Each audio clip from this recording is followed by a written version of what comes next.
September 14th, 2021 meeting of the Nelson County Supervisors for 2 o'clock. Please stand for a moment of silence.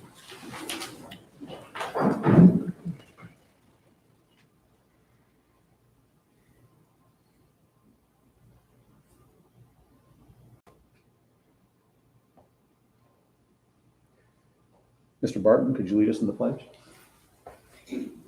Pledge allegiance to the flag of the United States of America and to the republic for which it stands, one nation, under God, indivisible, with liberty and justice for all.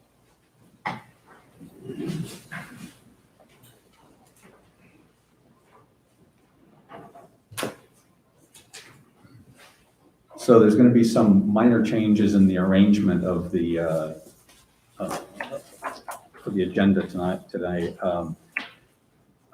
We're going to have the VACO Achievement Award and the legislative update before public comments. These people have some places they have to be and don't want to hold them up for too terribly long. So we're going to do that. And then I also have a few announcements. First of all, I'd like to recognize Mr. Jerry West. Turn your mic off. That's not good. Oh, thank you for reminding me. Please remember to speak into the microphones, both supervisors and the public. I've been told by some people that like to watch it later that they can't always tell what we're talking about. So thank you for that. Mr. West, if you could come up, and like to welcome you to the Department of Parks and Recreation. So. Thank you so much for having me. It's great to meet up with you. I know it's still waiting to meet you too, but I'm so excited to be here in Nelson County. Spent 10 years at Rockingham County Parks and Recreation, and look forward to all the different projects and everything we have coming up here in Nelson. I know that the previous directors here put the county in a good spot, and I'm excited to continue that along. If you ever have any questions for myself, feel free to reach out. I look forward to continuing on everything that's been going on, and excited to bring some new recreational offerings here to Nelson County. Thank you so much. Welcome. Great to have you on board. I also wanted to take a moment to express my appreciation to Grace Meyer, who's going to be, I believe this is going to be your last meeting with us. Grace has accepted a position in Lynchburg at an accounting firm, and she's been a key piece of the team. Popping there. Yeah, sorry, this isn't champagne. She's been a great part of the team as long as I've been here, and I'm just grateful for the time you spent with us, and looking forward to tracking you in the future.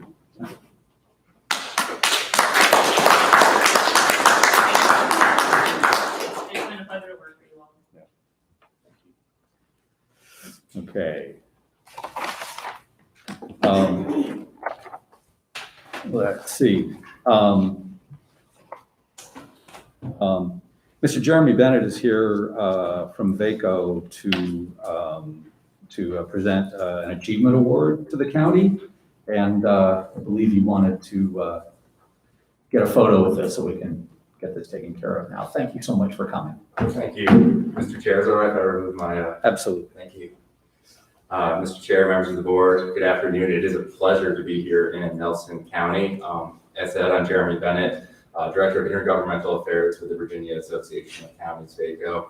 I'd like to present the award, and then we can do the photo at the end, if that's okay. But it is my distinct privilege to present the VACO Achievement Award to Nelson County. And for the benefit of your constituents who may not be familiar with the Virginia Association of Counties, VACO has existed since 1934 to serve and support your efforts as county officials. We support counties in many ways, first through our advocacy efforts at the General Assembly and at the federal level, and we also serve counties through our educational programs, member services, and communication efforts. In 2003, we established our Achievement Award program to recognize counties that adopted innovative approaches to providing public services and identifying programs that can serve as models for other counties to emulate. Today, I'm proud to present Nelson County with its first ever Achievement Award, which also won the Best Small County Achievement Award. So you guys are setting quite the precedent for your first award. This is our 19th Annual Achievement Awards program. We received 102 entries in 2021. 30 winners were selected from 19 counties, and it was truly competitive as only 29% of entries were selected as winners. As mentioned, this is Nelson County's first ever Achievement Award, and Nelson County is the first county to win a Big Three award, our top 3 awards, as its first ever award. Ted Povar, who is a retired Associate Director of the Virginia Institute of Government, Dr. Cheryl Bailey, Visiting Professor of Practice at Virginia Tech, and Larry Land, retired VACO Director of Policy Development, served as judges for this year's competitive awards program. They did a great job. We'd like to thank them for their time, dedication, and enthusiasm. There are several criteria our judges followed as guidelines, including, does the program offer an innovative solution to a problem, situation, or delivery of services? Does the program promote intergovernmental cooperation? Does the program provide a model that other local governments may learn from or implement in their own localities? And is the program based on programs from another public or private entity but represents an innovative approach? And of course, the judges use their own experience and instincts in making the final decision. According to Ted Povar, who's quoted this year as saying, "I continue to be inspired by the good work done by Virginia's counties. Year after year, counties prove that Achievement Awards are a treasure trove of ideas and innovation." So for Nelson County, the award goes for the Blue Ridge Tunnel Rehabilitation and Trail Project. And as you are aware, the Blue Ridge Tunnel was constructed between 1850 and 1858 between the Rockfish Gap and the Blue Ridge Mountains of Central Virginia. The former railroad tunnel is 4,273 feet long and approximately 700 feet below the surface at its deepest point. It was originally constructed to move goods and people back and forth from the coastal plain to Piedmont, Shenandoah Valley, and beyond. The bulkheads in the tunnel create a barrier to walking through the entire tunnel, which sat vacant, unused, and reclaimed by nature. That is until Nelson County envisioned the passage as a major recreational and historical amenity, an economic initiative that will further strengthen the area's thriving recreation and tourism industry. And I understand that this was a 20-year-long process, so quite the perseverance for the county to see it through to the end, and certainly for the county staff. We understand that once the tunnel has been opened, it's received over 60,000 visitors in less than 7 months, and traveling through the long dark tunnel is a stirring experience for a variety of visitors throughout the Commonwealth and beyond. And I've been through it 3 times myself, so it's quite the experience. So I'm very thrilled to be here. So VACO would like to congratulate Nelson County again for this excellent program. We invite Nelson County to participate in a breakout session at the VACO annual conference this November in Norfolk to further showcase their achievement to the entirety of the VACO membership in other counties. And we certainly congratulate you all, and we look forward to your participation in the 2022 Achievements Award Program. And with that, Mr. Chair, I'd be happy to physically present this certificate testifying to all y'all's achievement, whether that's to the county administrator or Mr. West, and maybe we can get a photo with the board in the background. But congratulations to you all.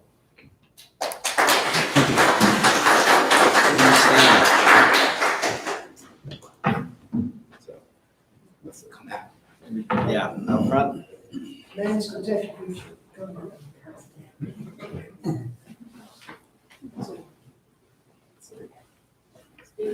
Where do you want us? Better over here? Here is fine. Okay. We're really good at pictures. How about, Ernie, you get in the middle. Yeah, You should be in the middle. you can be in the sides. There you go. That sounds Yeah, fantastic. stick your tongue. Okay. Yeah, there you go. Perfect. All right, ready? 1, 2, 3.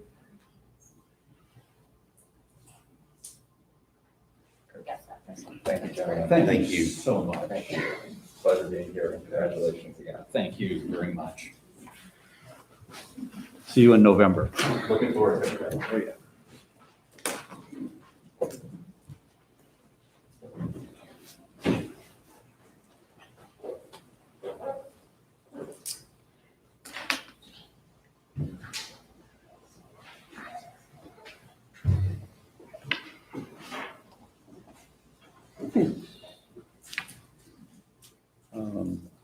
I'd like to hear David Blunt from the TJPDC on the legislative update.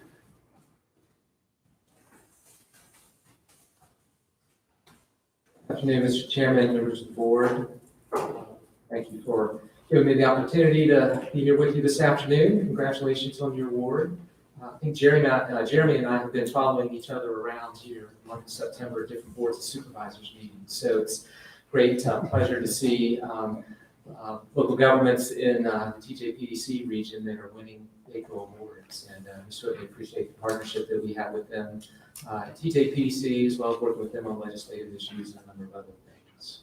So I wanted to talk to you just a little bit this afternoon about the General Assembly, just give you a little brief budget update, but more importantly, to get some input from you into the next regional legislative program as we head into the 2022 legislative session. With this, of course, this past year being such a weird year, it was kind of weird, the General Assembly too. They ended up having a very short session followed by an even shorter special session that pretty much gave them the length of time that they would normally have to do their business in an odd year. But they got through it, meeting virtually in the House, meeting without the public at an alternate site by the Senate. And then, of course, as you know, just recently, the General Assembly convened in a special session during the first couple of weeks in August, at which time they were appropriating about 3/4 of the state's American Rescue Plan money. And they were able to do that in about a 2-week period of time. Things are looking fairly good budget-wise at the state. I'm sure have heard about the end of the fiscal year 21 record state surplus. And I think that moving forward into both the current fiscal year as well as looking into the next biennium, when the General Assembly will be crafting the budget for the next 2 years when it meets in January, the revenue projections are looking pretty good. The governor just announced yesterday that for the first 2 months of the current fiscal year, state revenues are running about 5% higher than were projected through the month of August. And so, there are so many programs that that the state has that the localities implement. So that we're hoping that as we move into the next budgeting cycle and there are some additional revenues that will be available for the state to appropriate, some of those funds will be making their way to localities, particularly about public education, where there's been some times here in the past, really 12 to 15 years, where the state has been underfunding a number of items, and there's been some recent catching up.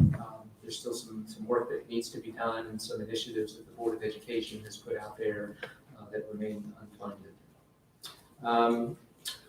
Talking a little bit about the regional legislative program, really appreciate your all's support last year as we really stepped back again in that kind of unusual year to take a hard look at the program in ways that we could streamline it, ways that could be scaled back. There were a number of positions that had been in there for years and years, exact same language that were really not relevant anymore. So we're able to clean some of those out and really focus on a smaller number of priorities. The top 3 priorities from the 2021 program were included in your packet today. Again, a lot of the positions that are in the program have to do with money and tools. So, don't give us unfunded mandates, pay your share of costs for programs that you're requiring to have localities implement. Give us the tools and the authority and the flexibility to do things that need to be done at the local level. So all 3 of those priorities from the 2021 program kind of centered around that, certainly with COVID and the impacts of that. There was the perennial position that we had on budget items and state revenues. And then what is probably one of the most important items for us right now in this region, as well as in many other parts of the state, and that being funding for expanding broadband. And I'm very happy to say that just a couple of hours ago, we were able to hit the submit button for the CVEC Firefly Body Virginia Telecommunication Initiative grant request. So the deadline was 11:59 tonight, so we were glad to be able to get that in. And they'll be looking over those the next couple of months and hopefully hear of a good positive, fully requested funding award being announced sometime in the end of December. I've also had an opportunity to talk to Mr. Carter. I think we've exchanged some emails too, and we'll have some further conversation with the Community Services Board about some mental health issues, and particularly detention order transfers and the impact that has on your law enforcement community. It's something that's being felt in other parts of the state as well. Have been to a couple of other counties, as I mentioned so far. We've heard about unfunded mandates, wanting that to be emphasized in the program again. Heard a concern, I'm not sure if it's a concern here, but I know it is in many areas about the lack of school bus drivers as we've started school here in the past several weeks or month. And is there a way that the state might be able to provide some assistance in that arena as well? That's about all I wanted to bring to you today. Certainly would appreciate hearing from you all, any feedback that you may have as to the current priorities, any thoughts on additions or changes or revisions to the program as we head into the next General Assembly session. And then we'll be incorporating those types of requests into a draft program to bring back to you for your consideration and approval in November. So glad to take your feedback, answer any questions. And again, thank you for your time today. I talk to you every day. I know. I'll let you know.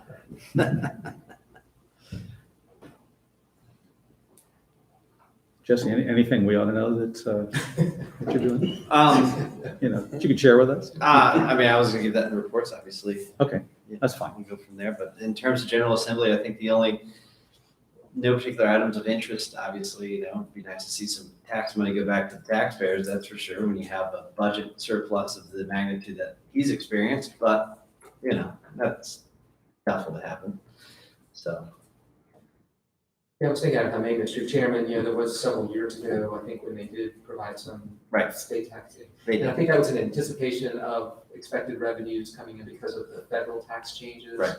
But, the way they always portray it when there's a surplus is that so much of that money is already spoken for, Yeah, right. through constitutional or other statutory provisions they've enacted. One topic that did come up from several business owners, obviously for those who participated in the payroll protection plan, the state is or is not taxing that as income?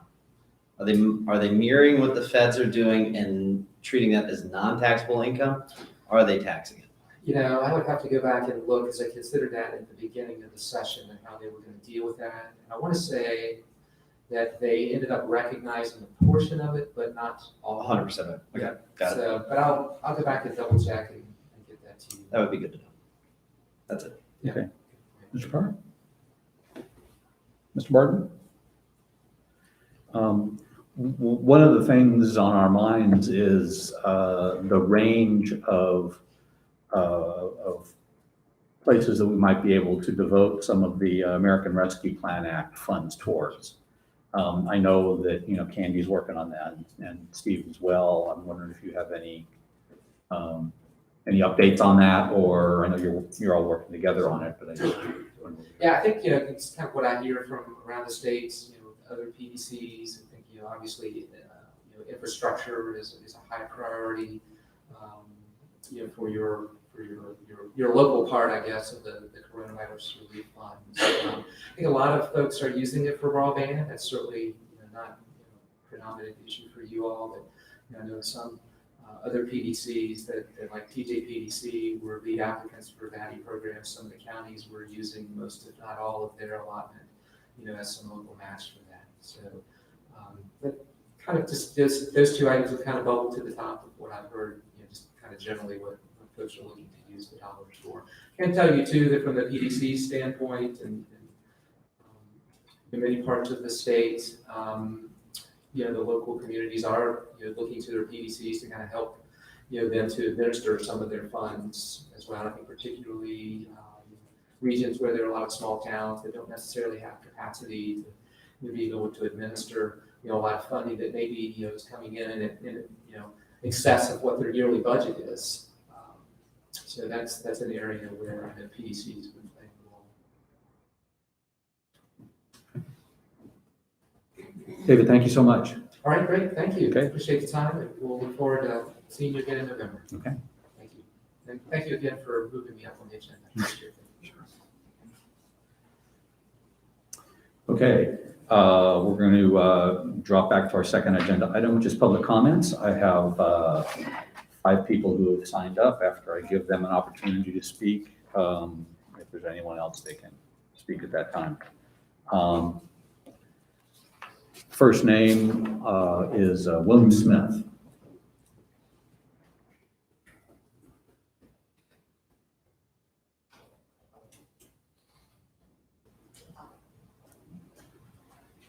If you could please give your name and address and know that you get 3 minutes. William Smith, Auburn, Virginia. I came here to speak, I know the chairman brought up the statue deal last month again, and I'm really not here to speak for or against whether it should be taken down, but, growing up here in Nelson County, I was able to be around a lot of great people, and one of them sitting right there. And I think my great-grandfather was on this board when this statue was erected. And some of the things I've heard from the chairman and some people about what happened back then, it kind of bothered me because my great-grandfather was very much a fighter for civil rights and an anti-segregationist and fought against the bird machine. And he supported that statue at that time. I don't know how you feel about it today, but he supported it back then because it represented the enlisted soldier of the Rockfish Valley, who most of them were illiterate, and they were sent off to battle for the planter class that lived along the James River, who were draft dodgers. That's what coming from my great-grandfather spoke about that. And I just think that needs to be contextualized. It was put there on the 100th anniversary of the end of the Civil War. It was not put there as a symbol of segregation or a symbol of the bird machine's massive resistance. It was not. We had a very progressive pro-civil rights board in the 60s for that time period. And I just think that needs to be contextualized and not, it was not put there for a lot of things that the chairman said last meeting. And I just think that it should be added to the conversation. Thank you. Thank you. You want me to do timer? I got it. William Percy? Left. Okay, thank you. James Bibb?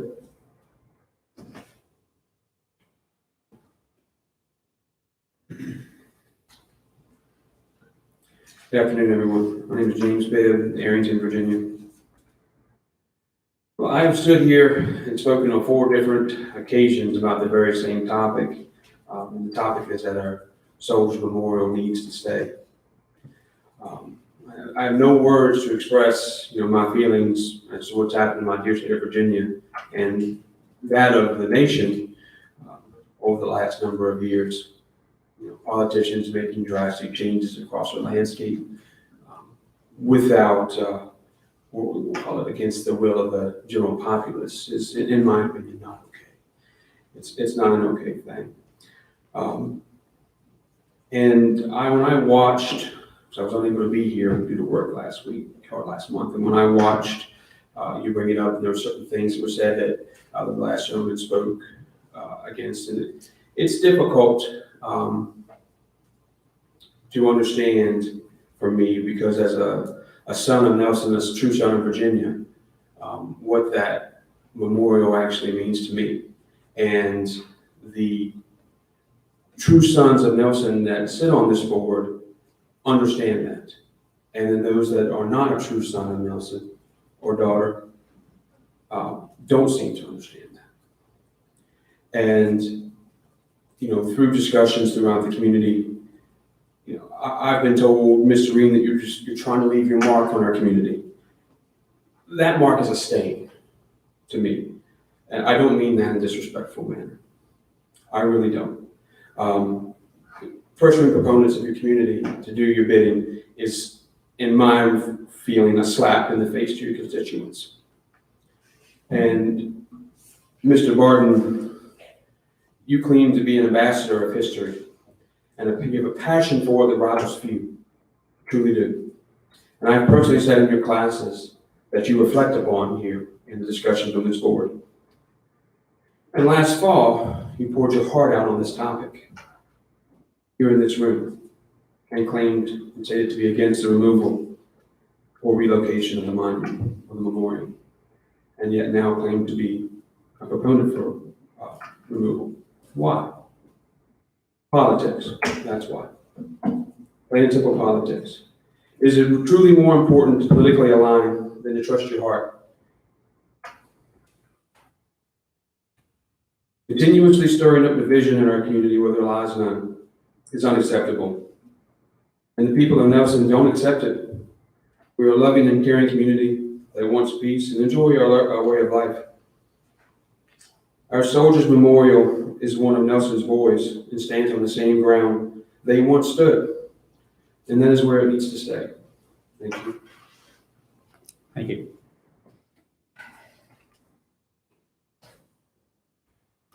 Carlton Blue.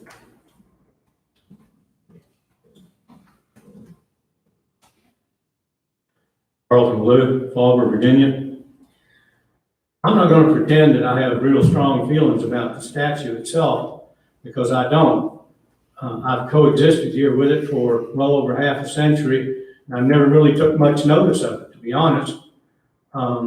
So I guess what bothers me is the method and the processes.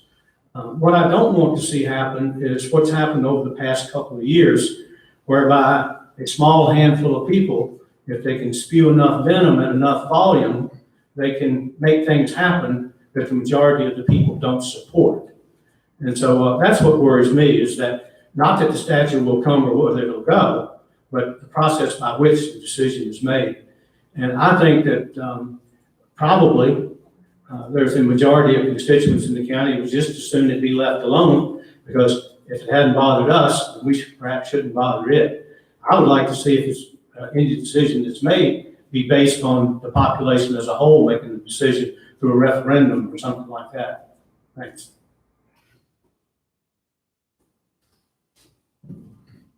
Jim Marshall. Say it again. That's him. Jim Marshall.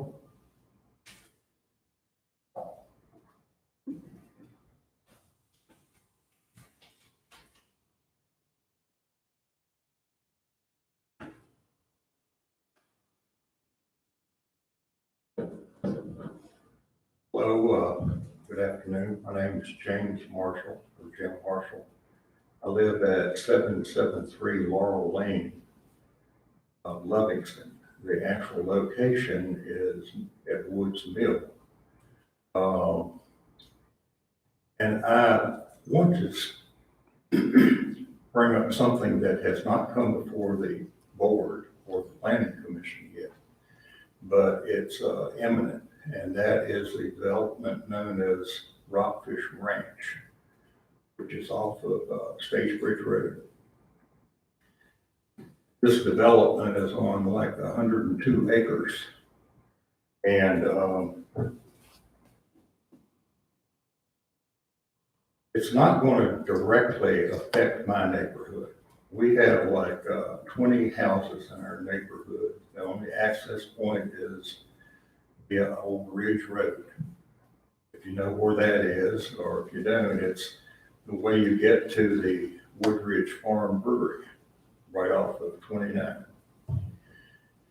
So I'm not representing my neighborhood. I'm not representing the people who are directly affected along Old Ridge, Stagebridge Road, but I wanted to just present to you what you're going to be faced with. They're going to ask for a special use permit. Their website, I want to highlight some things that they have on their website. One, over 600 acres. Now, they have 102 acres. So 150 acres adjacent to that development is in our neighborhood. Then the remaining part that totals up to 600 acres is Woodridge Farm Brewery property. They say walking trails to the brewery. The only way you can walk to the brewery, once you get off of this property, is through our neighborhood. They will have permission to walk across the 150 acres or so, various trails. If they stay to the trails. 3, skeet shooting equipment. Where's that gonna happen? 4, and this is the one I really like, freedom to do what you please. Now, if that were contained to that one property alone, I'd say the immediate neighbors should be the only ones concerned about it. But in their own website, they're saying they have the use of 600 acres. So that's our neighborhood and then the farm where the brewery is. Freedom to do what you please. That could mean so many things. Some of them good and uneventful. Some of them could be tragic. And it's being presented on this website as really top drawer activities that will attract people with means. Well, as you all know, you can see it in our local papers, you can see it statewide, you can see it nationally. Having a lot of money doesn't ensure your behavior on many results. You want me to wrap up? Yeah. Number 5, on-seat event monitor. Okay, what about non-event times? Then they also, what we do, that's number 6, wedding venue, event venue, and lodging. These are my thoughts. What other events? Music concerts, equal loud sounds, carry on to neighboring properties. Fireworks, same as above. Skeet shooting, limits on who, when, the time, and where. 4, unknown events. If there's not going to be a wedding there, but say one time a month, what are they going to do with this big venue hall the rest of the time? Mr. Marshall, Traffic management. concluding remarks, please. Excuse me? You're above 4 minutes, so please. Well, excuse me. I didn't time everybody, but I think a couple of them spoke longer than 3 minutes. No, sir. No, sir. They didn't. I'm keeping time. You're at 5 minutes. I don't have but a little bit more. If you give me a little bit of leniency. Okay. Off-site. Once off-site, who's responsible for the patrons of Rockfish Ranch staying on the paths? Number 2, signing to ensure number 1. 3, limits on use of paths. Is it going to be for walkers and horses? Those are pretty low-key things. But how about 4-wheelers, dirt bikes, golf carts? Number 4, use of Meadow Drive, Laurel Lane, and Old Ridge Road by autos, pickups, ATVs, UTVs, etc. Who will ensure this cannot or will not be done? How about firearms off-site? That whole bag of tricks. Sir, please. Safety. Please, 1 or 2 more sentences. You're at 6 Do you minutes. are there any questions? Any interest? No, thank you for making your remarks. Okay. They're appropriate. Thank you very much. Thank you, Mr. Marshall.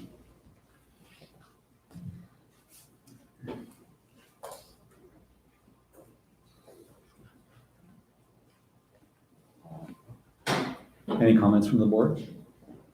I think it would be helpful whenever we have public comments to remind the public of the rules of public comments. And one of those rules is it's not a time for interaction with the board. It's not a question and answer session. And I'm not saying this against Mr. Marshall because he didn't know the rules going in. I think it's our responsibility to inform the public. 3 minutes, period. If we're not going to have a 3-minute rule, then we shouldn't time anybody. And this is not a time for interaction with the board. That's for another time. But that's the only comment I have. Okay, we'll close public comments. Oh, excuse me, if there's anyone else who wishes to speak, I should give you a chance to speak. I'm sorry, please come forward. Hi, my name's Robert Bertram. I live off State Ridge Trail in Livingston. And I guess I got some bad information. I thought we were going to be discussing Rockfish Ranch here today. That's what I was led to believe. But rather than waste all my time, I'd like to make a short comment on it. I've only become aware of this project in the last few months from neighbors along State Ridge Road. Very alarming to all of us based on its sheer size and number of things that are planned to happen there. It's just way too large for State Ridge Road, for our quiet neighborhood, the reason we all moved there. I'll keep my comments very short. I would just hope you, as the supervisors, would keep as close of eye on all this. I have no doubts that this is going to happen. Nothing's going to make it go away. But I would like you all to think of this as your own neighborhood and how you would watch it if it was in your own neighborhood. That's what we in State Ridge Road we want it controlled. We don't want it out of control. That's basically it. Thank you. Thank you, Mr. Bertram.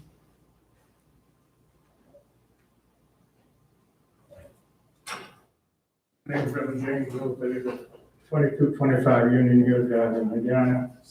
I wasn't going to say anything today, but since the statute was brought up, I just can't sit by and not say anything about what's going on. To me, as an African American, that statute represents slavery, and some of you say that some of your family served in the Civil War, but what about those that was killed in the Civil War during slavery? As I said before, that was the old South, this is the new South. We need to move ahead. It's part of old history. It's part of history. We need to start a new history in this county. You know, it hurts me when I see that statue. And it hurts the African American community. We fought so much trying to bring civil rights to the communities.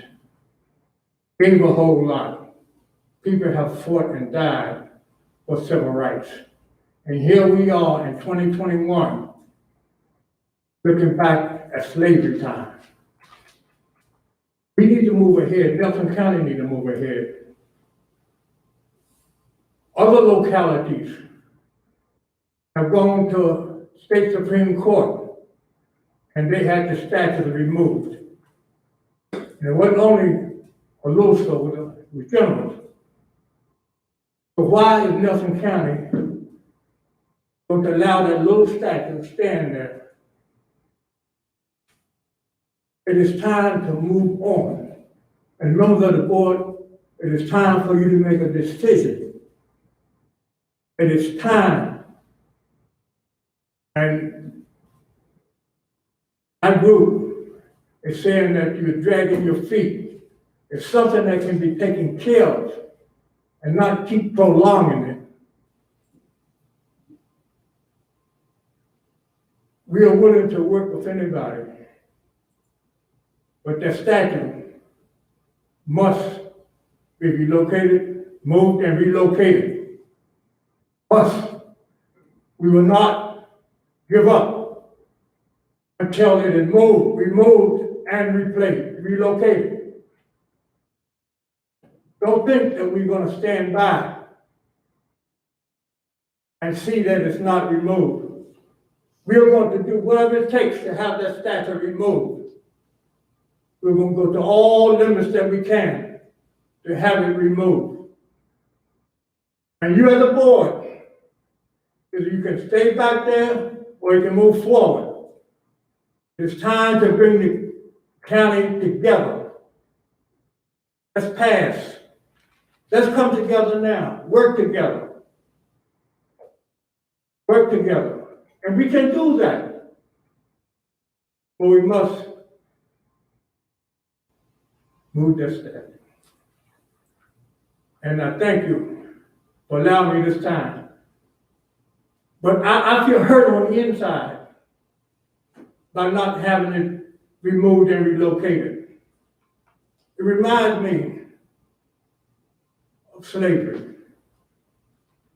We've come too far, and we must move ahead. As I said before, the localities have moved in without any problems. The state Supreme Court has told them that they have to remove it. That statute put in 1965, 100 years after the Civil War. Thank you. I appreciate it for you listening to me. But I hope you do the right thing. It's time to move on. Thank you, Reverend Rose.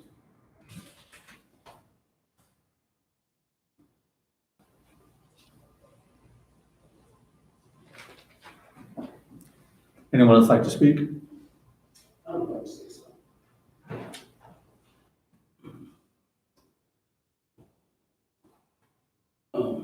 My name is Milton Hudson. I'm at 1032 Stony Creek East. I am a veteran. I'm a retired veteran, a disabled veteran. Somewhat a little different than Reverend Rose. I've had a discussion with him like 5 minutes or something, right? And to some degree, I agree with his sentiments, his emotions, and all of that. It makes a whole lot of sense to me, as he is my father's age.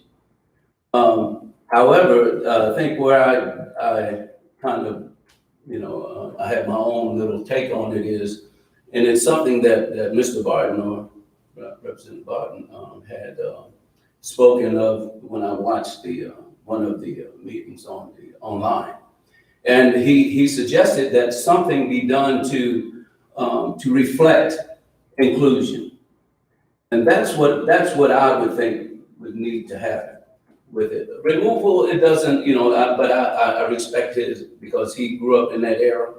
I don't know much about his, I don't personally his experience, but I do respect it, as I respect my own fathers, and my mothers, and my grandparents. But I do think that we need to seriously think about what we're doing and how, moving forward. I love Nelson, couldn't wait to get back. I wanted to do what I had to do, but always having a mindset to return home. And some of the things that are going on in the country, they hurt. They really do hurt. But nevertheless, we have to kind of just gather ourselves and deal with it. I would hope that all of us, the county, just remember. I went to school with Brother David there. I went to school with him, and we had a discussion last week about schoolhood days and the fun times and all. Well, I got to experience, and we got to experience something different than Reverend Rose did. And I hope that we would take that into consideration. Thank you for your time. Thank you.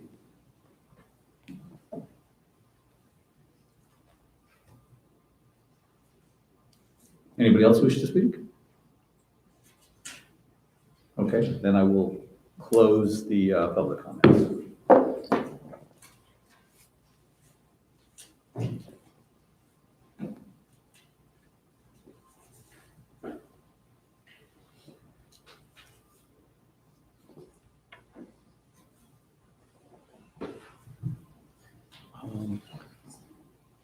Next on the agenda is the consent agenda.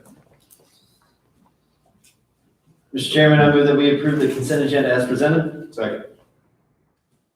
Any discussion? Mr. Barton? Yes. Mr. Carr? Yes. Mr. Rutherford? Yes. Mr. Reed? Yes.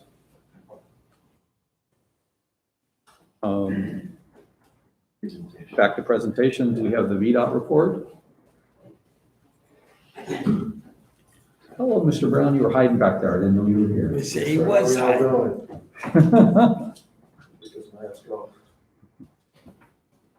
Good to be with you all today.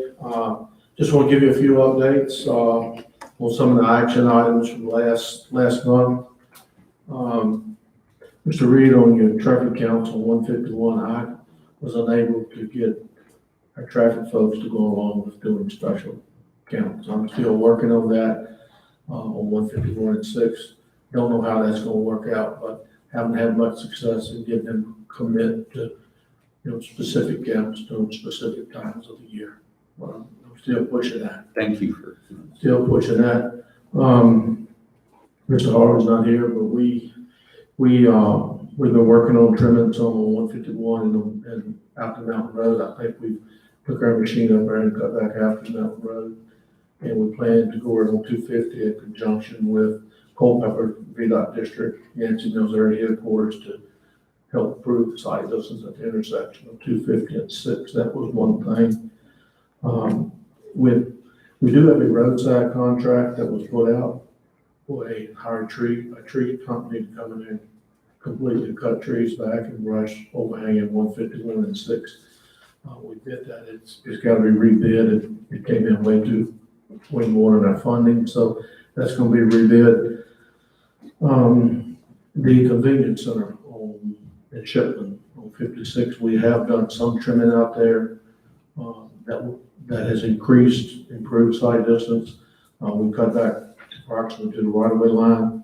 We are working with the property owner who owns that property on the, the south side of, the right side of 56, leaving the convenience center going back toward Shipman to do more trimming. We trimmed as far as we could, but we plan on, if we get permission, we will cut that back even more, and that should solve the issue with sight distance that we had there with that.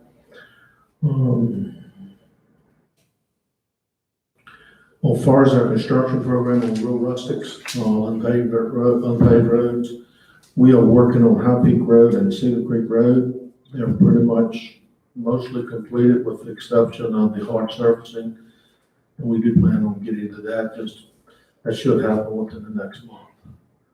So that's kind of up there on where we're at and what's going on. Any concerns from the board today?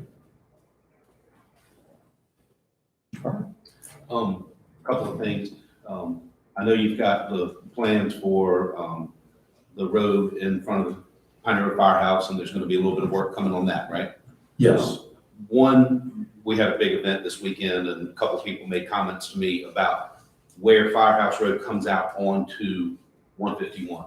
About 10 years ago, you recall there was that study that was done, and I don't know if that's something, if it was just moved away from that or if they decided against it, but that sight distance is pretty bad right there. And I didn't know if maybe this could all be one. No, that's a much bigger scope than what I can pull off in my arena. My suggestion would be to eliminate that intersection. Wouldn't hurt my feelings one I'd bit. like to see that intersection eliminated, but I think that'd be the best thing to do given the access right there around the sawmill. And you've got the equipment, you've got the drainage issue that's just causing constant problems with VDOT with, you go in, you fix the road, and then you constantly have that drainage there and it gets torn up again. And it's just a dangerous intersection. And even that project that was proposed there to shift that intersection, I don't know that coming out where the shift to, I still don't know you get that great sight distance there either, so. I live on it and I won't use it. No, I don't use it. I always go to Dollar General and turn that way. I don't ever turn on Firehouse Road.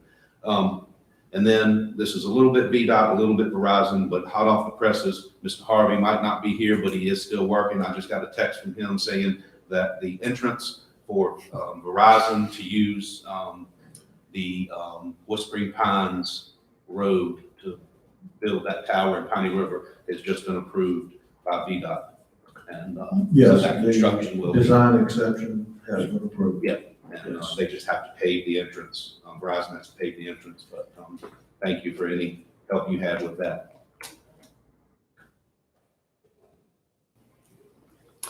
I do not have anything at this very specific moment.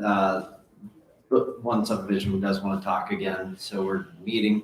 We have a get together with the whole subdivision scheduled here in a few weeks. Is that on Mountain? Yeah, Mountain Ridge.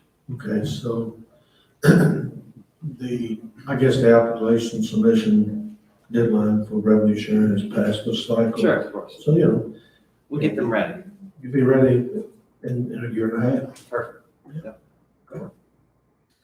Oh, second, Ernie, did you get the email from your ADAL people? Yes. Okay. Yeah, I responded. Got it. So Great. we're in. Before I forgot. Gordon? I'm working on Okay. it. Yeah. No, it's gonna be well, our traffic folks are gonna look at that one specific curve. One specific. One specific That's curve, all and it is. One curve. they should send out a deadline on that pretty quick, and once that I comes almost out. got hit the other day, really. Yeah, I forgot about on the phone. it. Okay.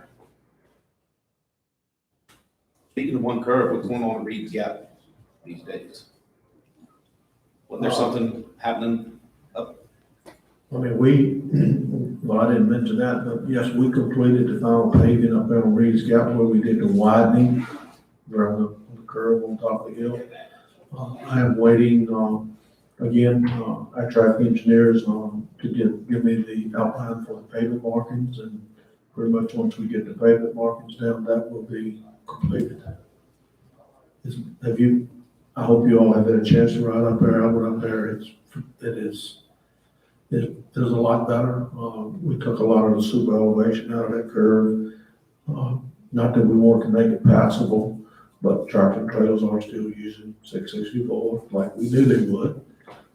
But they're not going to they should not get disabled or hung up on Nelson's side. Okay. First of all, thank you for your persistence on the traffic count, and thank you for your continued persistence. See what the next couple of months brings. Yeah. Appreciate that. The last meeting we talked about Route 828, Riverview Road, and you said that would qualify for rural rustic at some point. Yes. Yeah. Yes, and I'll put it on, I went back to the office and pulled the file up on this year's 6-year plan that we passed it on the priority list. I'll put a note on there. The next time we redo the priority list, that we look at that road. Okay, I got one more for you. Okay. Berry Hill. I'm sure you know it.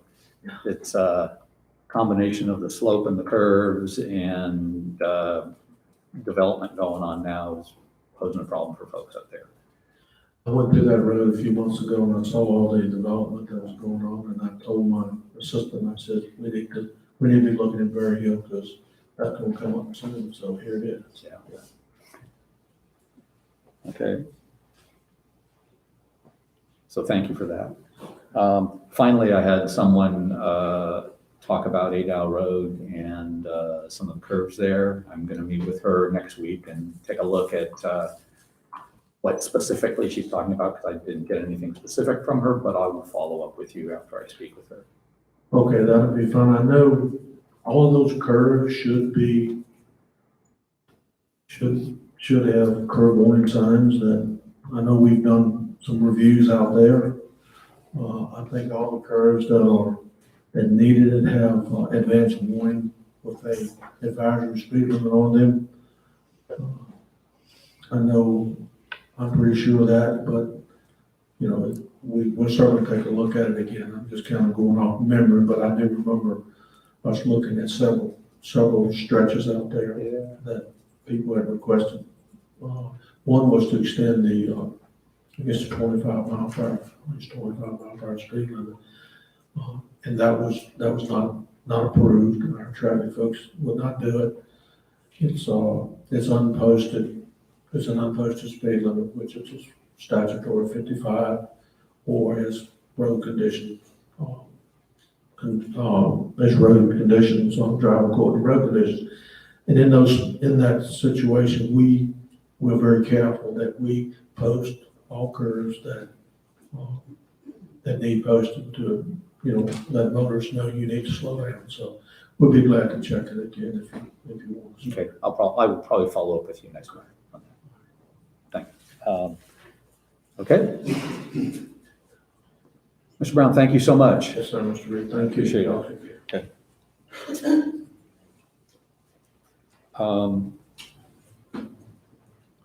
Next, we have the 2022 reassessment status report.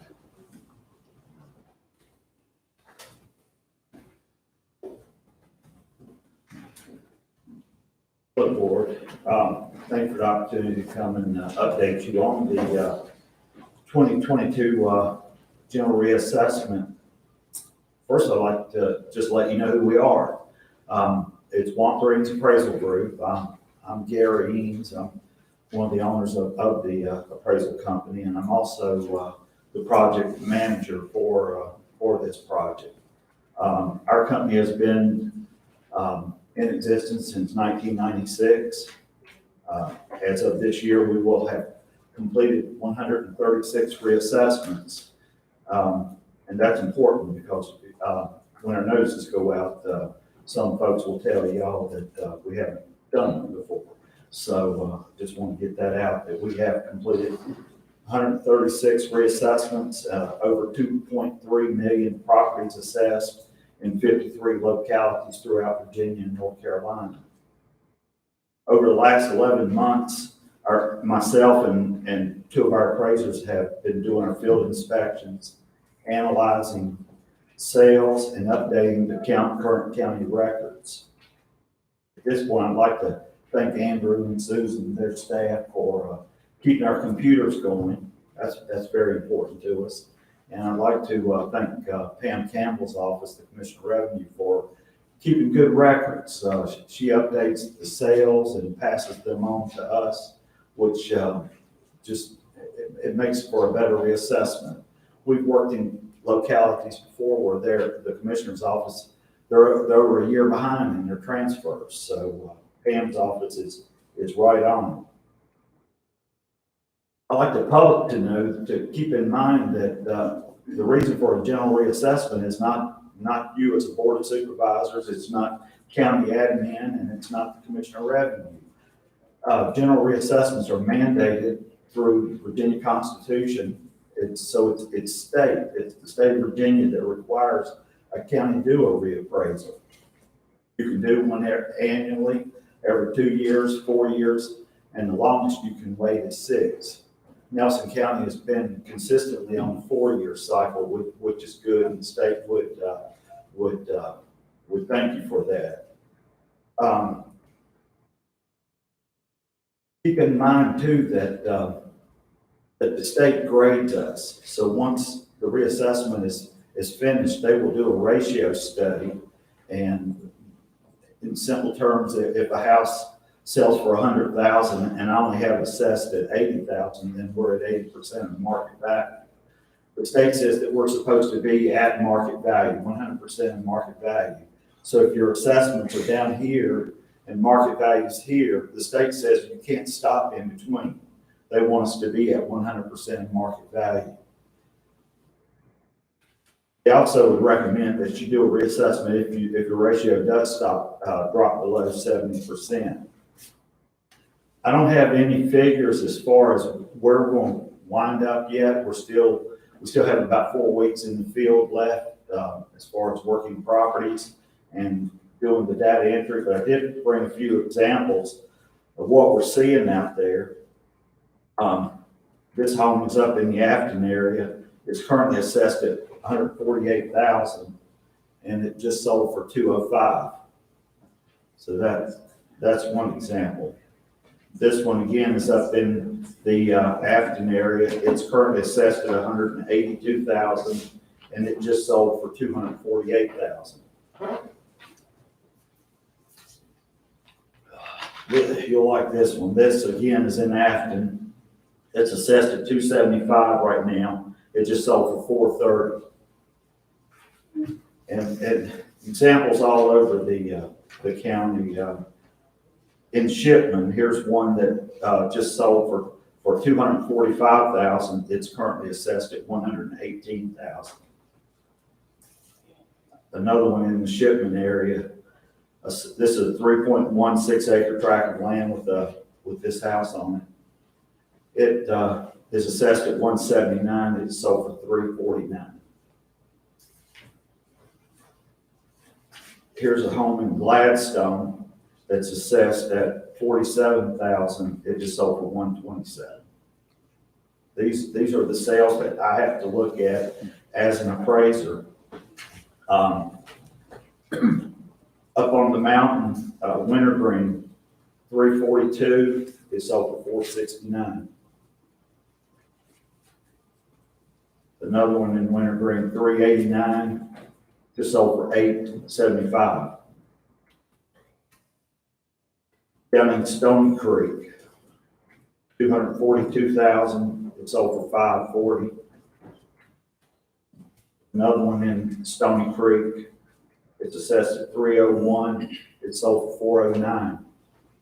So these are some of the things we will be seeing once these notices go out. A couple of condo sales up on the mountain. Assessment for 205, it sold for 430. Assessed at 94,000, just sold for 158. So those are the sales that we're looking at, and there are some that are closer too. So and some of these that have sold high, we know they've been improved, and basically a flip. Someone would buy the house, go in, put a new kitchen, update the heating system. So we're trying to weed those out. So what has fueled all of this? We have the lowest interest rates ever in history. The cost of material has gone up. Unbelievable if you try to buy 2x4 lately or a piece of plywood. And the greatest cause of these prices to increase is just simple supply and demand. The demand's there, there's no supply. I spoke to a real estate agent here in the county last week, and he informed me that including condos, there were 45 properties that were for sale at that time, of homes. So what is the good news? The good news is we're all worth a little more than we were last year, if you can count that as good news. What's left in the project, we still have to validate all the sales. We'll watch these sales all the way up through until about the 1st of November. Once we complete the data entry, we'll send notices out sometime in November, and we'll have our hearings. And at that opportunity, folks can write in or email us, and they can request a call back. We'll talk to them about the property. They can put comments down, and our appraisers will read those and let them know. Anyone that appeals will be notified by us as to our decision, whether it changed, went up, down, stayed the same. And then our process has to be finished by December. And then after that, sometime after the first of the year, your Board of Equalization will be appointed, and they'll start listening to anyone that was not satisfied with their assessment from us. But please keep in mind this, the public should keep in mind it's not the Board of Supervisors. These values are my values until I turn them over to the Commissioner of Revenue. And this is a lovely county. It's been good people. People have treated us well here, and we've enjoyed working in Nelson County. Any questions? I'm interested. They say locality in real estate. Is the percentage increase consistent through the county, or is it more in one area than another? It will be, it'll be all over the place. There are going to be areas that probably won't see hardly any increase. And then there's other areas, and property specific, some of those that I was showing you, that one, if we hit it right at 100% of market value, that's a 300% increase. No one area will see that kind of increase, but certain properties might. But this is a very, diverse county. You have recreation, you have the river. So you have the lower kind of farmland type, a lot of wooded areas. So it'll be areas specific. The increase will be different.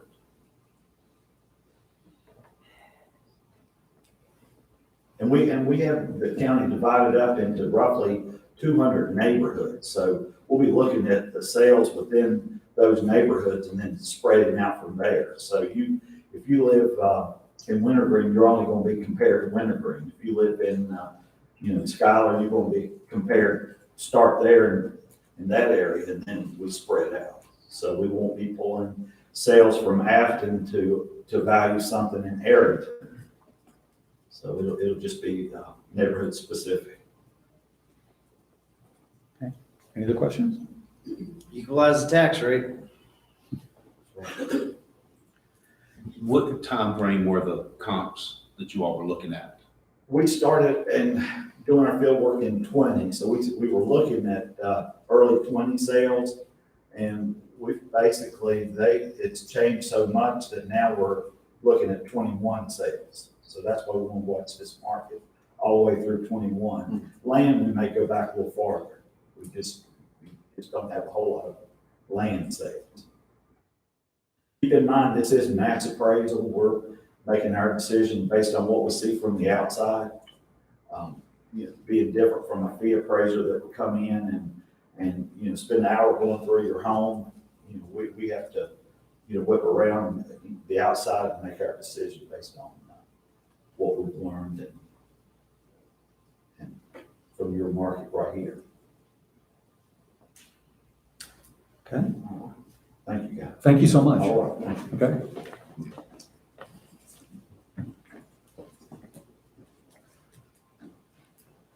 Next, we have the Regional Housing Plan from Thomas Jefferson Planning District Commission. Christine Jacobs. Hi. Hello. Can you hear me okay? Yeah. All right, great. Mr. Chairman, members of the board, thank you for having me here today. I'm Christine Jacobs. I'm the interim director at the Thomas Jefferson Planning District Commission.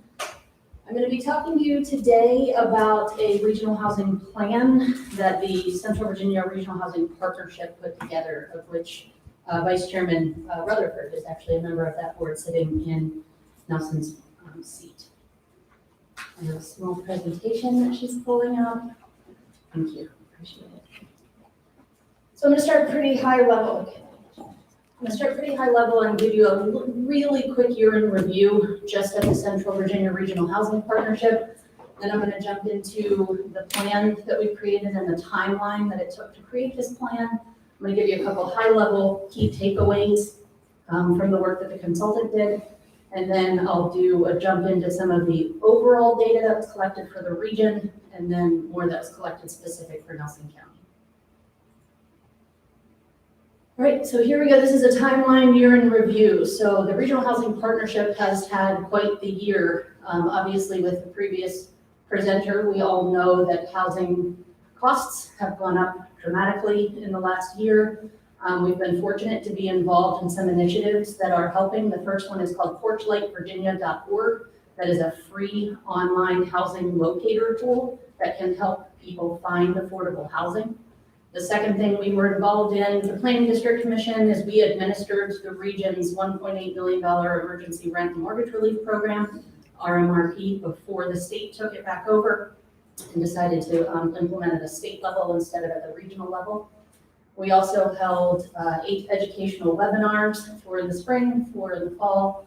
Those are just educational sessions related to housing affordability and or topics that are tangentially related to housing, such as equity or transportation.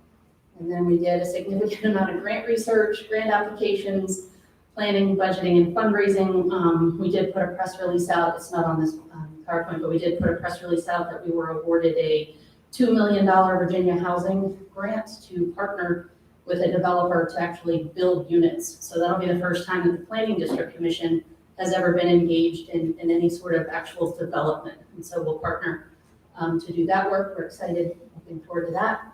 And then finally, the last one, number 5, is what I'm actually here to talk to you about. We finished up about a 2.5, 3-year process of creating a regional housing plan. And that regional housing plan incorporates all 6 of the jurisdictions within the Thomas Jefferson footprint. And I'm here to talk to you about yours today. So the timeline for that is we started in 2018 with securing the funding. Again, that was a great partnership we have with Virginia Housing.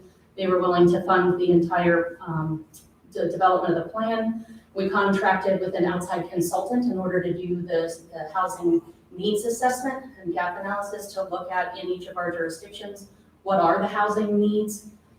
I think it's very important to note from the beginning that this started in 2018 and we're in a very different environment. In 2021, we certainly reached out to our funders and said, we would love some additional funding to take kind of 180 and talk about the impacts of COVID on housing.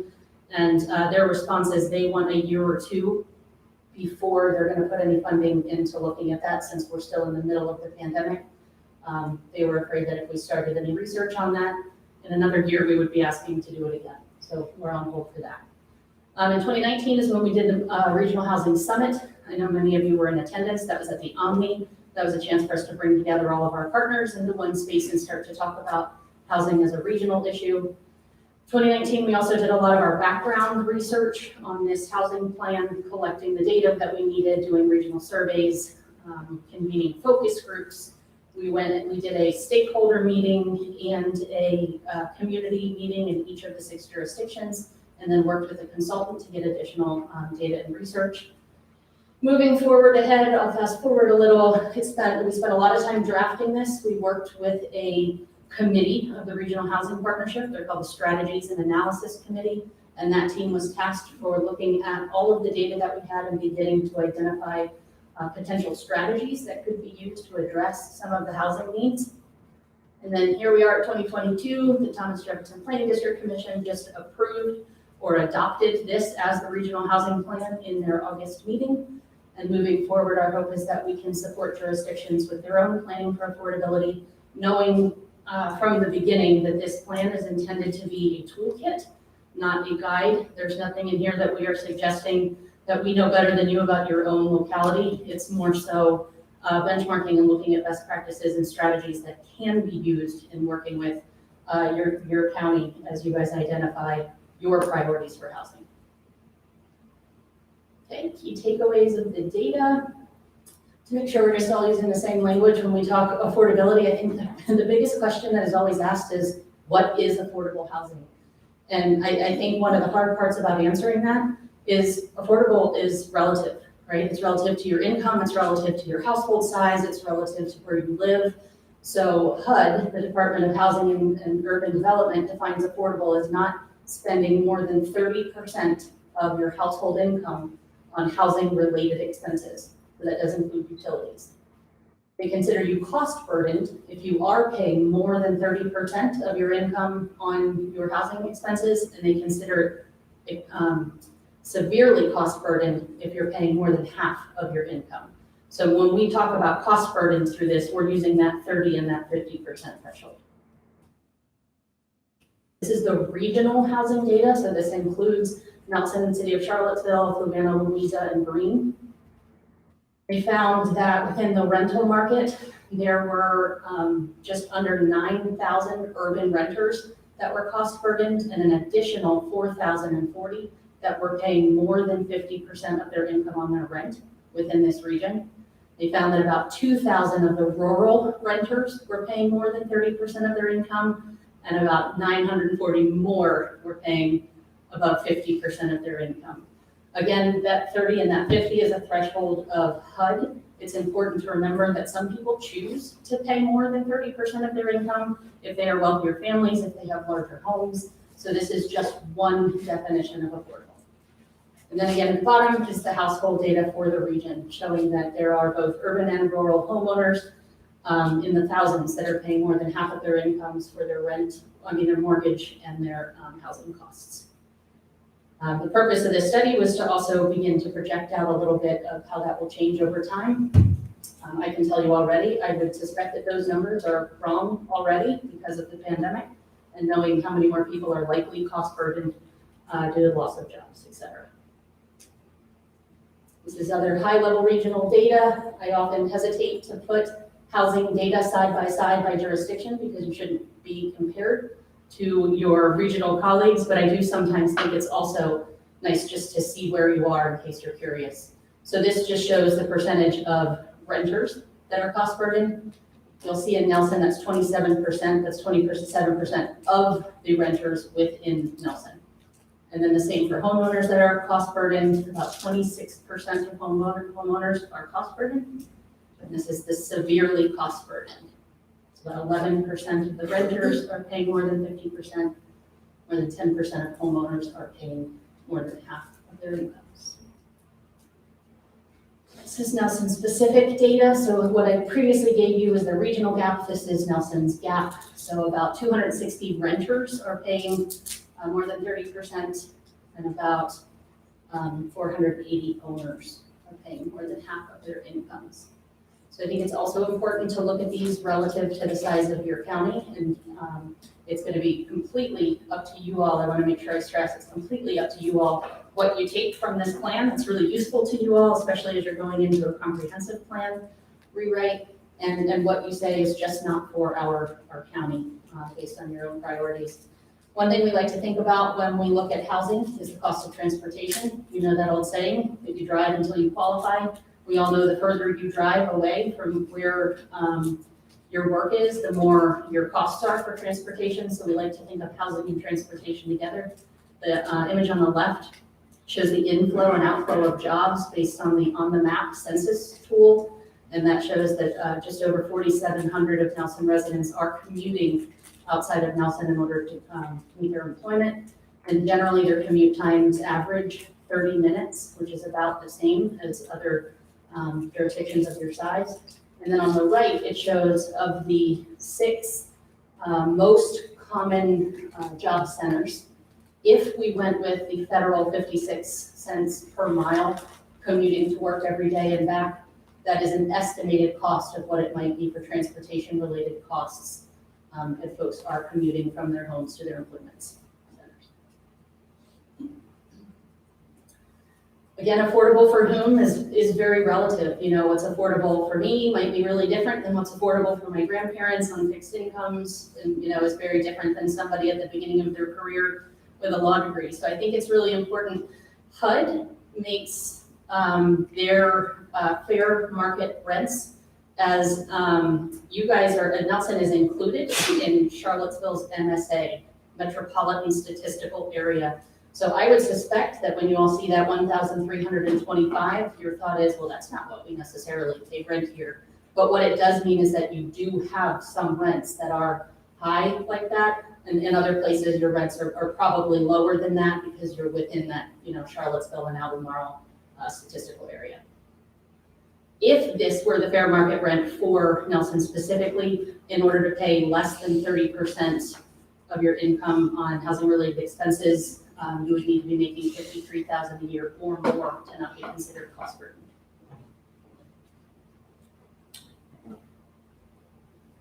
All right, so why the regional housing plan? Why did we decide to do this? You know, we had a great amount of data and we wanted to be able to provide a tool or support for jurisdictions as they began thinking about housing and as housing is changing within their regions. I think one of the most important things that we think about is that folks don't necessarily always see jurisdictional boundaries. Where we work, where we have recreation, where we have entertainment, where we have family crosses those jurisdictional boundaries. And so housing can be seen as a regional issue and one that can be coordinated across jurisdictional boundaries. Why now? It's particularly important now because we know how much higher rising land costs, the cost of construction, rising home values, and what a competitive market we are in, just like the previous speaker talked about, how few homes are actually available and on the market right now. As far as community engagement, on the bottom left, you can see those are the tools that we used in order to collect feedback specific to Nelson. And then the vision that the Regional Housing Partnership came up with, which I think is ambitious but is spot on, is that Planning District 10 will have 100% alignment of supply and demand. You know, I think that is definitely something we want to be shooting for, but so that anyone can find access to safe, decent, affordable housing in communities of their choice. The guiding principles that we used to create the plan is that we wanted to stress coordination. We wanted to stress how important it was to engage the community in the decision-making around any strategies that are adopted. And then really thinking about anti-displacement, connectivity, and accessibility, so that all of your community members can find that safe place that we're talking about. The regional goals that we came up with have 3 specific categories, and you'll see that in the Nelson chapter that was included in your packet. And we were specific to make sure we included strategies that were just policy changes or required programming to be set up or actually required capital or some sort of investment. Some of the themes that came out of the engagement that we did from Nelson, again, this was almost 2 years ago now. I can't believe that, but with the pandemic, time flew faster apparently. So some of the themes that we heard from your community members, from some of you all as stakeholders in the committee, from some nonprofit organizations, we had private developers, we had citizens, so it was a very diverse group of feedbacks. Actually, Nelson was some of the best diversity of feedback that we received in any of our 6 jurisdictions. But was that there was an aging population, and that with that means that you guys have a lot of seniors and a lot of seniors potentially living alone. And with that comes the need for folks wanting to age in place, not wanting to leave their own homes in order to be able to stay in their communities. And there was a lot of conversation and a lot of feedback for us around preservation and retrofitting homes to get homes that are either at risk of substandard or currently substandard, up to code or up to comfort so that people can continue living in them. There was a lot of discussion about the deteriorating stock and what to do with homes that are falling out of the market. And then another theme that we heard is a lack of varied housing options. You know, it certainly depends who you talk to, what they want to see come into their community. So keep in mind that this is just the folks that did provide their feedback, that they would like to see more housing sizes, the missing middle, the accessory dwelling units, smaller cottages, smaller units. That not everybody wants a large single family home, not everybody wants to live in an apartment or a townhouse, but that there weren't very many options available. And then the other thing we saw is just the rental options are limited here, and overall supply is limited everywhere. So that's not unique to Nelson. And then another category or theme that we heard was about the resources. You know, everything housing related is there's just not enough money. You know, the water sewer infrastructure is high, costs are high, land costs are high. But these are different resources that could be committed, looking at vouchers, looking at down payment assistance, and again, that's dependent upon your community's desires to do programming like that. And then the last thing is, it was important to note that Nelson is currently looking into doing a comprehensive plan rewrite and or zoning code rewrite. And so a lot of the recommendations that did come up, I believe will be addressed through that process that you guys have already started. And then finally, the way that we did each of the chapters was along the housing continuum. So we start with strategies that can help those that are unhoused or experiencing homelessness. And then we moved into strategies for affordable rental, affordable homeownership, market rate rental, and market rate homeownership. And then finally, the strategies are in those 3 different categories. This was provided by our consultant. If you look along that continuum at the top, from unhoused all the way up to market rate ownership housing, the gap data that I showed you earlier of the number of people that are experiencing cost burdens or severely cost burdened is broken out across that continuum. So if you see the majority of the cost burdens that are occurring within that affordable rental and affordable ownership range. A lot of people ask, wait a minute, why are there people, 10 severely cost burdened folks in market rate housing? And again, that could be people that are choosing to pay above and beyond, or it could be people that are in housing that they were able to get into that they can't necessarily afford to be into. And we know that happened with the housing market crash back in 08 and 09, that a lot of people were way underwater in their homes. So that could be some remnants of that. And then I am not going to go through because there's probably about 12 to 16 pages of these, but I wanted to show you just an example of what the matrix looked like, where if you look across the housing continuum on the top, this is affordable rental recommendations. And by recommendations, we mean available strategies in the toolkit. It does not in any way mean you should do 1 through 20 in that order, because they may not be fitting for your community. What we would recommend is, as a part of your comprehensive planning, you all choose to have the housing chapter in there as required by code, that you can use this to help you develop the housing chapter of your comp plan, looking at different priorities that you guys may have for your community and looking at whether or not they would require new programming or policy changes or actually capital to be invested. So I put 2 samples in there, but other than that, I am happy to take your questions. If you have them, and if you don't, that's okay too. Christine, thank you so much for doing that. Of course, the conversation of housing in Nelson County has always been a constant one. It's been a conversation since for many years and gets more exacerbated as time goes on and supply changes and markets change as well, and job markets. Of course, I know housing is a serious issue, and it is important that we as a board address that in our comprehensive plan. As a matter of fact, we're required to do some level of additions in there, so.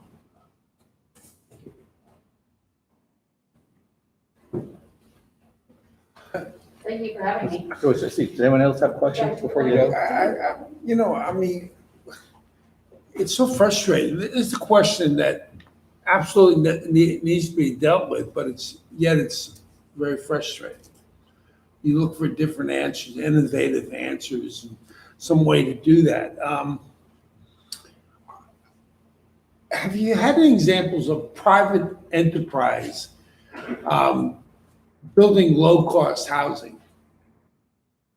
In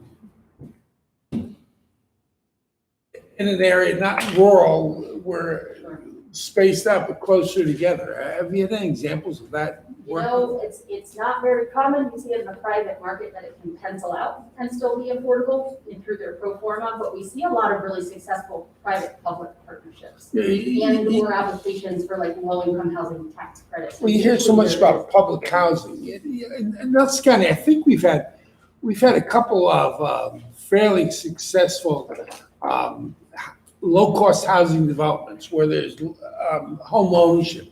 Mm-hmm. Do you have any programs like that, or is any of that? I mean, you have many different concepts. I mean, obviously, one of those of which Christine's worked on was the land trust. That is an example of what a public-private partnership would look like.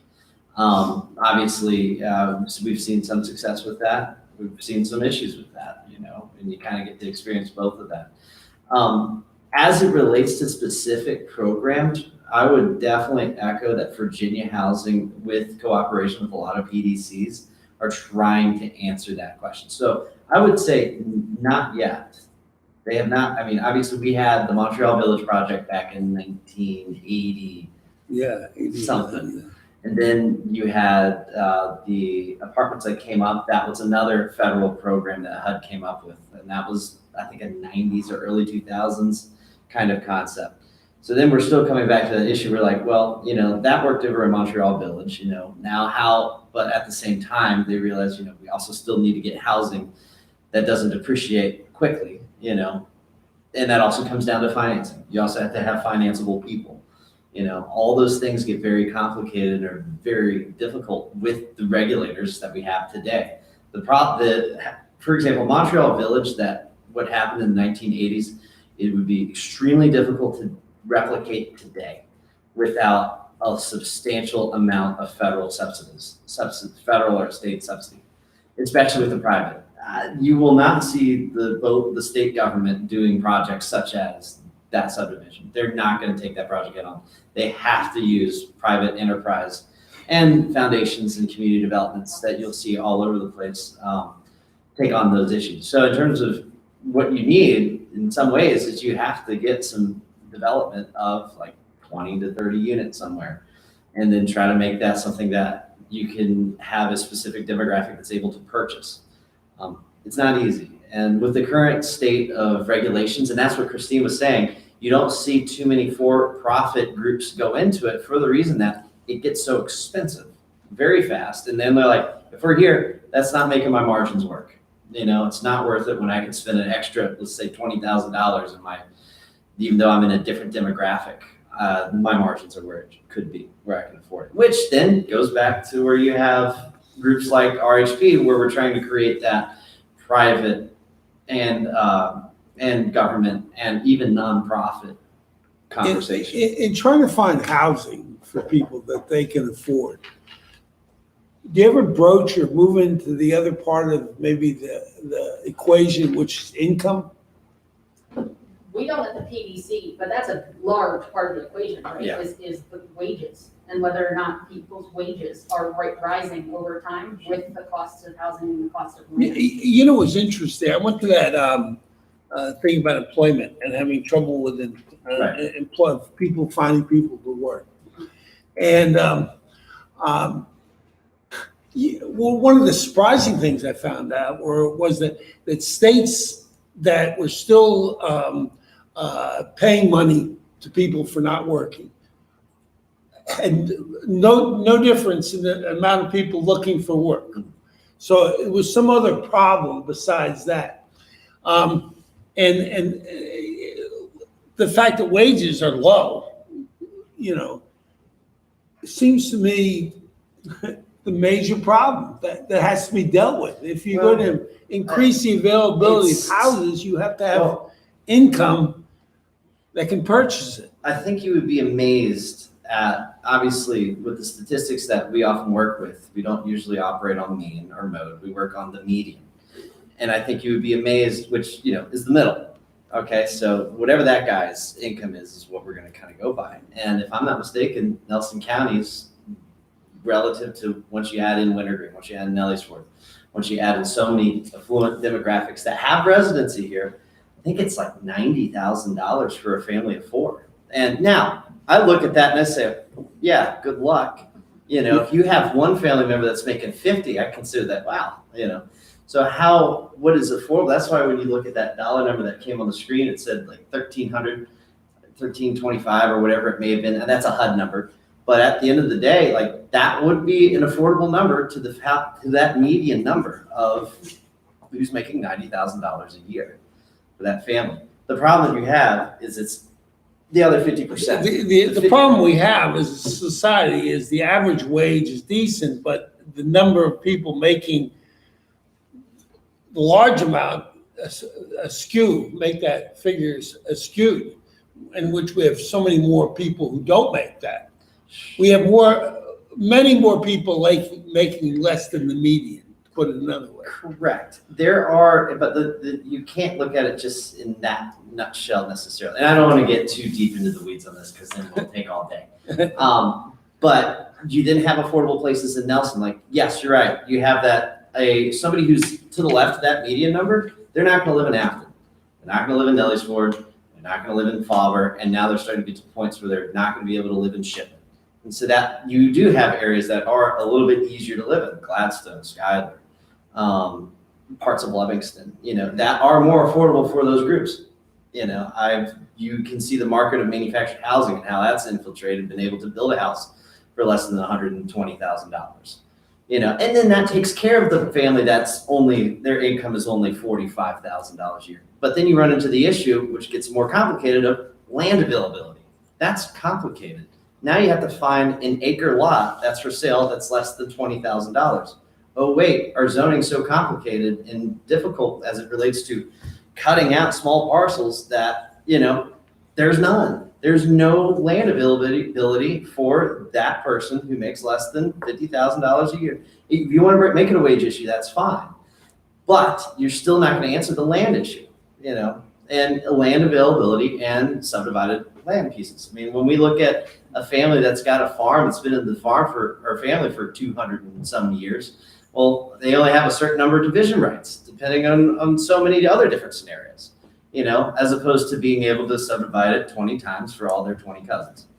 So it's not simple, it's complicated, and it could be a wage thing. It's a lot of different things. I think that's great.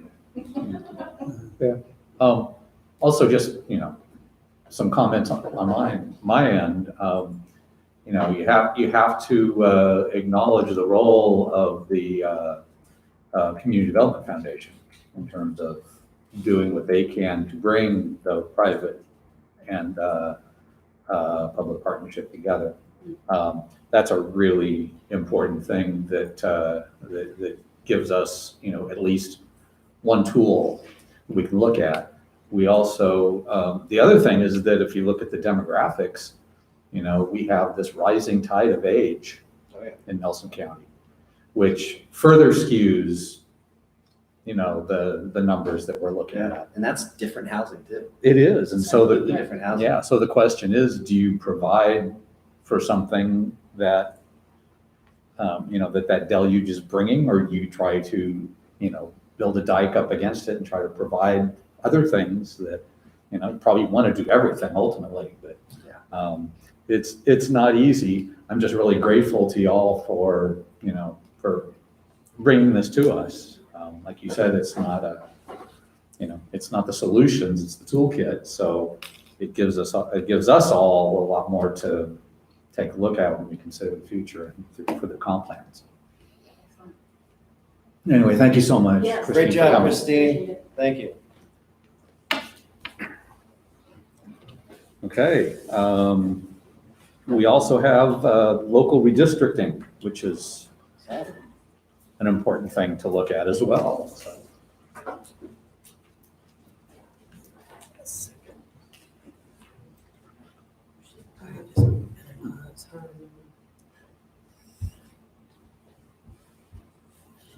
I did.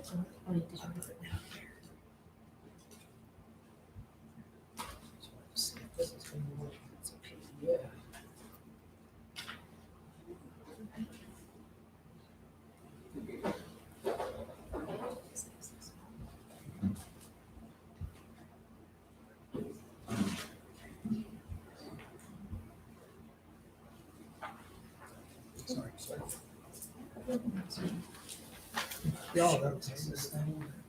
We could see this. It went back to that two screen. I did when she said.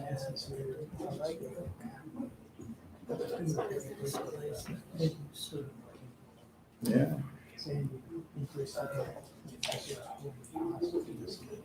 Duplicate. So what's your recommendation? Maybe just actually load this, but let's go to the tap applications that you can put along, and then you can dance, and then come back to the district. If you look at it. Okay, I think she just got it. So. Can you get the screen to fit? Yeah.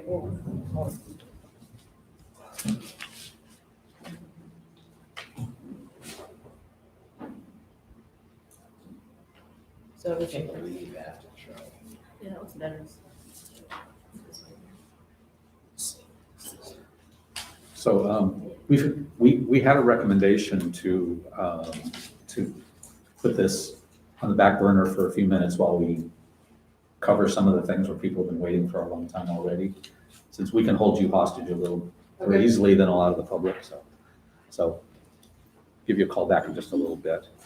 So let's go onto the new and unfinished business just temporarily, and the consideration of the right-of-way conveyance. You want to do the TAP one first? Okay, that's fine with me. So this is the TAP resolution of support.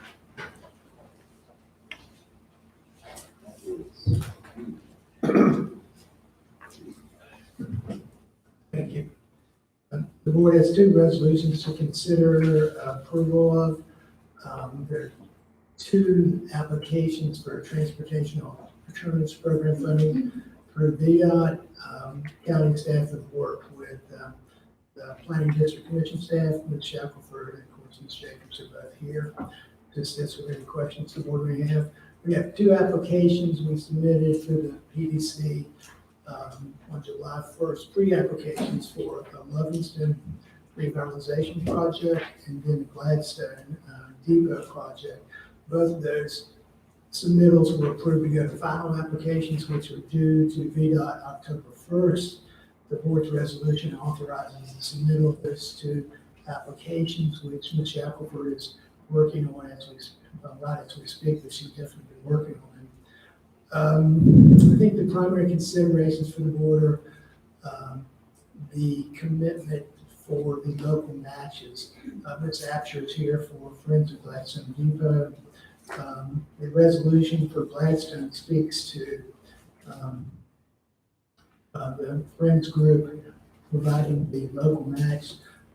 Ms. Apsher, if you allow her to speak, is going to note that they're not going to be able to do that short or long term. So I'll just note to the board, we're not recommending against approving the resolution. It's just the board being aware if it's approved, you're going to probably have to address the question of assisting with the local 20% match. So do we need to edit the resolution? I think it can be submitted as is, and if it's approved, then we deal with it at the time. Okay. Either way, in that application, there's a description of work to be done. It's about 1, 2, 3, 4, 5 paragraphs down, and it would provide for environmental assessments, development of engineering plans, site preparation, and replacement of the buildings, pier footings. The total cost is estimated cost is $365,615, and of that total, there's a $73,423 local match. With the Levinson project, the board may recall that the county staff, in conjunction with the Thomas Jefferson PDC staff, applied to the Department of Housing and Human Development previously, and we received a planning grant award that looked at downtown Levinson revitalization. So this is an outcome of that project where the proposal is to install new sidewalks on the west side of Front Street from the intersection of Main and Front Streets to Theater Drive. And the estimated cost is just over $2.2 million. The local match would be just over $440,000. As noted, these applications are being prepared for submittal by the October 1st deadline to VDOT. This resolution provides the board's endorsement for those applications to be submitted. And so it's worked out what both projects entail and the funding that's being sought, plus equally important in some respects is the 2 local matches, which collectively are just over $500,000. Both applications are approved for funding. We probably won't know that until sometime after the first year, very likely the spring of 2022, when the next 6-year improvement plan is considered by the Commonwealth Transportation Board. Questions? So concurrent with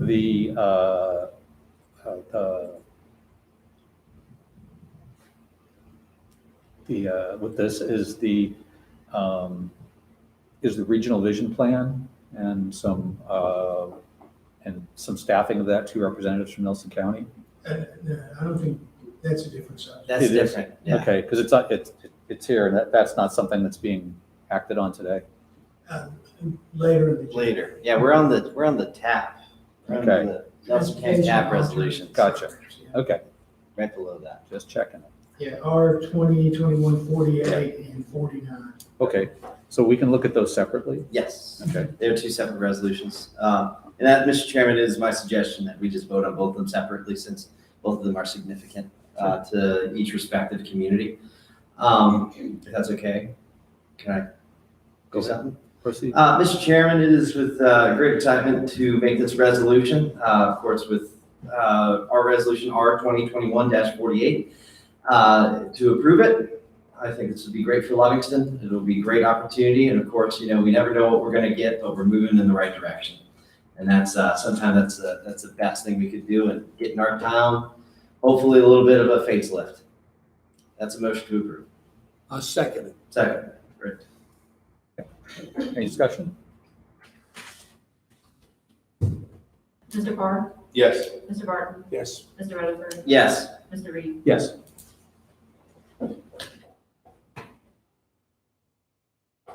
Make the motion for Gladstone, you talking about? Where's is there anything to read? Thank you. 2021-49. A resolution 20-21-49, no, 2021-49. Nelson County Board of Supervisors, Transportation Alternatives Set Aside application to fund first phase of the relocation of the Gladstone Depot. Second. Question? Mr. Parr? Yes. Mr. Rutherford? Yes. Mr. Barton? Yes. Mr. Reed? Yes. Thank you, and thanks to Court Stanley, Christine, and Ms. Absher. Thank you. Okay.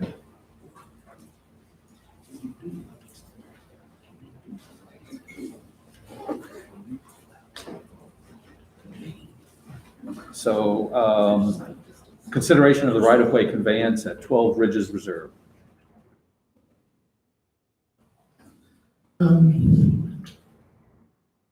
I think it's best if I may defer to Mr. Saunders Massey, who is probably better versed than me, if he's amenable to this, to make the presentation. The consideration is the board's consent to authorize staff to proceed with an acceptance of a 25 foot right-of-way to assist with the enable VDOT to approve the redevelopment or future redevelopment of a roadway in the Montebello area. So I think Dylan is going to present today. I'm pretty well versed on it, but I think Nancy will be better able to describe it to the board if the board's okay with that.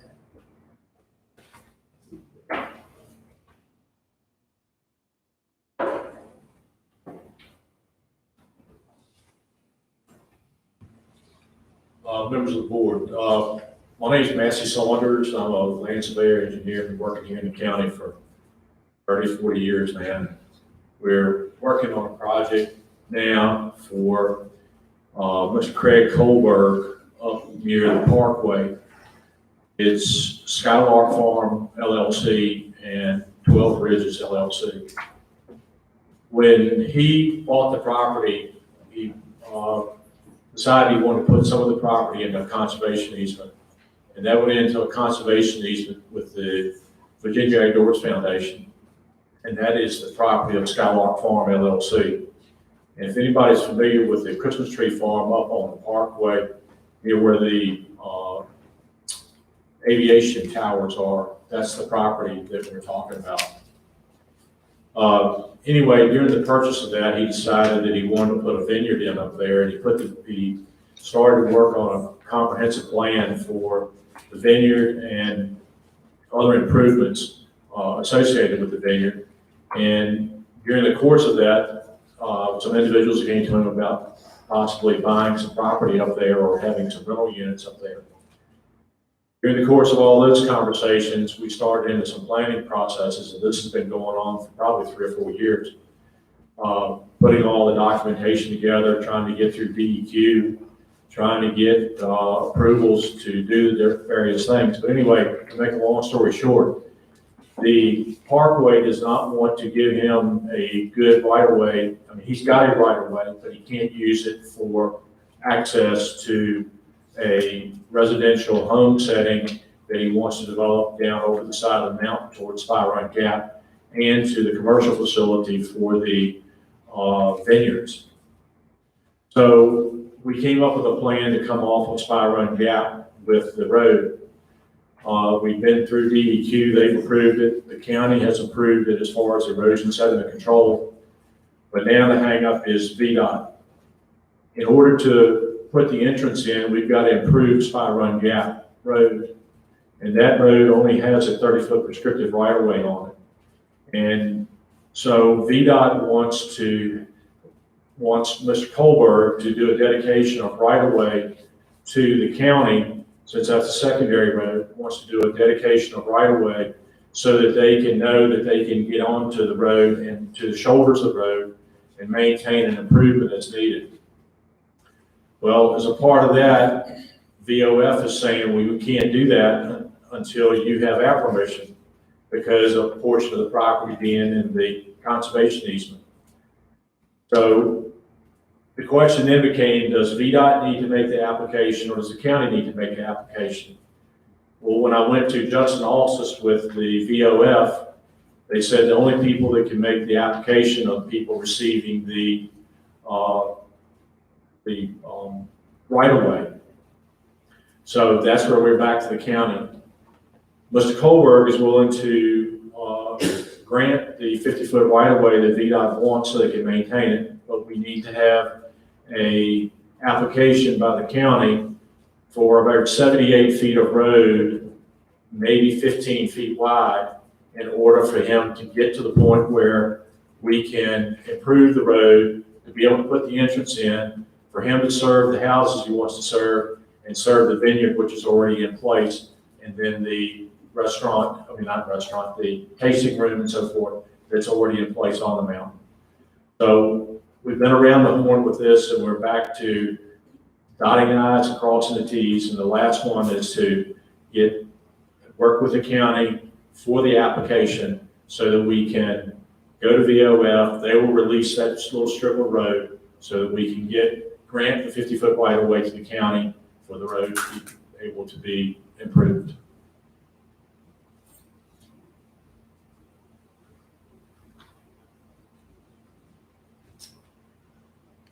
Sorry. Thank you, Nancy. So I think the consideration for the board is sort of multifaceted. One would be authorizing staff to, it could be the same authorization, of course, authorizing staff to move forward with the documentation necessary for the board to consider acceptance of the conveyance of the 50-foot right-of-way, and then secondly, authorizing staff to also submit the application to the Virginia Outdoors Foundation to facilitate this overall initiative, so to say. And then we would bring those things back to the board, as I've discussed with Mr. Saunders, probably at the October meeting, as long as we can move it along that quickly. So a motion, if I may, to those effects, move forward with bringing back the documentation necessary for the board to consider acceptance of the 50-foot right-of-way conveyance, and also authorizing staff to proceed with the application of Virginia Outdoors Foundation to get their approval that coincides with this overall enable the 50-foot right-of-way to also be considered for approval by the board.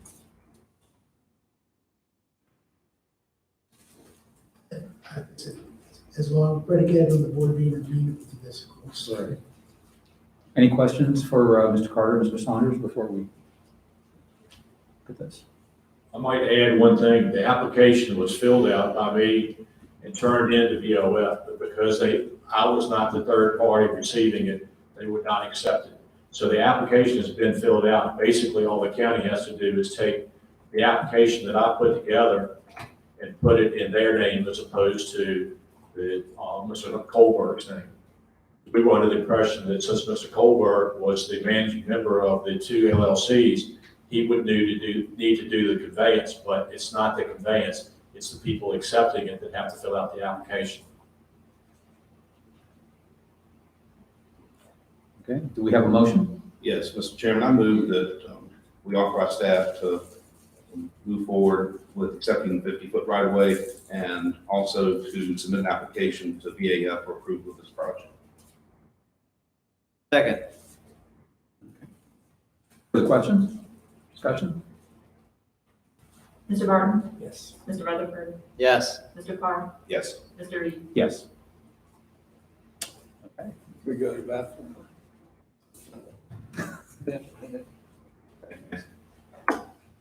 Okay. Thank you all. You're welcome. We'll take a five-minute break here, and we'll be back and pick up with the redistricting. Jessica. Yeah.